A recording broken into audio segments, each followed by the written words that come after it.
જય માતાજી। હું અભયસિંહ આર મોરી, ગામ બોરડી, તાલુકો સિહોર, જિલ્લો ભાવનગર। અમે આ બેડમાં સરગવાની ખેતી કરી છે। આ વોલ છે એમાં તો આડોળ અત્યારે કરવી છું ને આરવાર વચમાં વોલ કરીને સરગવો સોંપવાનો છે। રોપ નાખ્યો છે ઘેરે, કામરાજભાઈ ચૌધરીનું બી છે સરગવા શક્તિ। આ બેડમાં કરવાનું કારણ એ છે, કામરાજભાઈ એમ કીધું કે આને ચોમાસામાં કે ગમે ત્યારે બેડ ઊંચો હોય પોટક એટલે પાણી નિતારની શક્તિ વધે, ભેજ ઘડીક વારમાં મેકે। એટલે આ તો બેડ હજી નાનો અમારે થઈ ગયો છે। જો આની કરતાં ઊંચો બેડ ને સારો બેડ હોય તો પાણી જ્યારે એને સરગવાને પાણી ઓછું હોય ત્યારે તેનો ફૂલનું જમાણ થઈ શકે છે, નકર ફૂલ બધું ડ્રોપ થઈ જાય છે। આ તો બધું રેસાણવાળું હતું, પરણે કર્યું છે ત્યાર।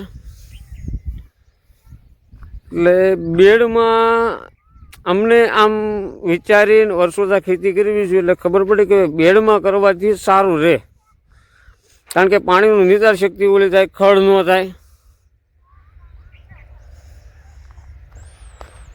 કામરાજભાઈના કહેવા મુજબ આ બેડમાં મલ્ચિંગમાં સરગવાનું વાવેતર કરવાની અમને કામરાજભાઈ સલાહ આપી હતી ને બિયારણ નીકળ્યું છે।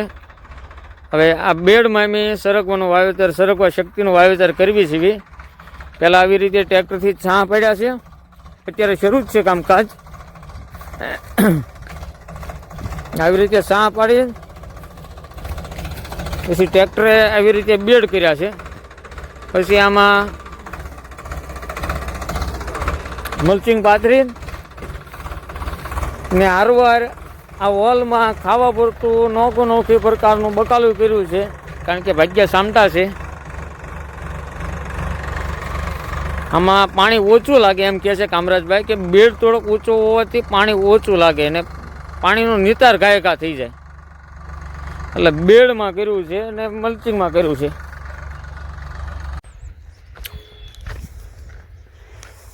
જય માતાજી।